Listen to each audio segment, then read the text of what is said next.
নদীর নাম পাগলা। বলা হয়ে থাকে স্রোত ও প্রতিবছর নদী পাড়ে ভাঙনের ভয়াবহতা থেকেই নামকরণ হয় পাগলা নদী। এই নদীতে চলতো একসময় বড় বড় নৌকা, জাল ফেললেই মিলত হরেক রকম মাছ। পলি জমি সেই পানি পরিণত হয়েছিল মরা খালে। হারিয়ে যাওয়া নদী উদ্ধারে 3 বছর আগে 41 কিলোমিটার এলাকা জুড়ে খনন করেছে পানি উন্নয়ন বোর্ড। প্রাণ ফিরে পেয়েছে পাগলা নদী। নদী খননের ফলে শুষ্ক মৌসুমেও মিলছে পানি। ভূগর্ভস্থ পানি ব্যবহার কমিয়ে নদী পাড়ের বিভিন্ন ফসলি জমিতে ব্যবহার হচ্ছে নদীর পানি। এছাড়াও পানি থাকায় নদীতে মিলছে বিভিন্ন প্রজাতির মাছ। খননের পর এর সুবিধা পাচ্ছে 2 উপজেলার 10টি ইউনিয়নের মানুষ। আগে আপনার এই চৈত মাসে বৈশাখ মাসে পানি থাকতো না, হেঁটু জল থাকতো, হেঁটে পার হওয়া যেত। নদীটাকে খনন করার পর আমাদের যে এই নদীতে অনেক পানি যাচ্ছে, মাছ পাচ্ছি, আমাদের সব বিঘা আম বাগানে সেচ দিতে পারছি। এই নদীতে থেকে অনেক উপকার হচ্ছে, আম বাগান এবং ফসল জমিতে পানি দিতে পারছি। নদীর কাছে ঘাস টাস গরুর জন্য আবাদ করতে পারছি, এখন খুব ভালো হয়েছে।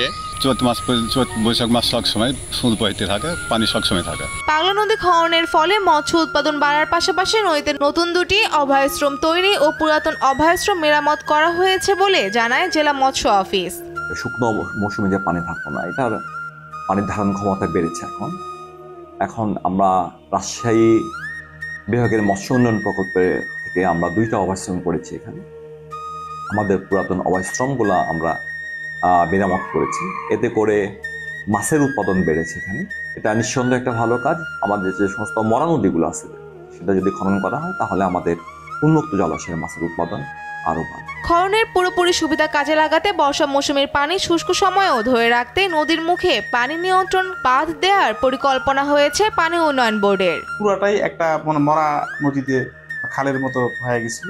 এটা খনন করার পর নদীটা এখন আবার পূর্বের কাছাকাছি লাইফ পাইছে এবং এখানে শুষ্ক মৌসুমেও আপনার 3-4 ফিট 5 ফিট পানি থাকে। এখন আপনার জীববৈচিত্র্য এখানে ফিরে পেয়েছে এবং শুষ্ক মৌসুমে পানি থাকার ফলে এখান থেকে কিছু কিছু লোক আপনার লো লিফটের মাধ্যমে আপনার ভূগর্ভস্থ পানি ব্যবহার না করে ভূপৃষ্ঠ পানি ব্যবহারের মাধ্যমে সেচ কাজ চালাই দিচ্ছে নদীর 2 কূলের মানুষ। আমরা মূল উদ্দেশ্য এই নদীতে ছিল যে যাতে ড্রেনেজ সিস্টেমটা উন্নতি হয়। এই বৃষ্টি আসলে ওই এলাকায় কিছু কিছু এলাকায় জলাবদ্ধতা সৃষ্টি হতো, যাতে নদীর মাধ্যমে নদীতে আপনার মহানন্দা এবং পরবর্তী পদ্মায় পানিটা পড়ে। এই জন্যই এই নদীটা খনন করা হয়েছে।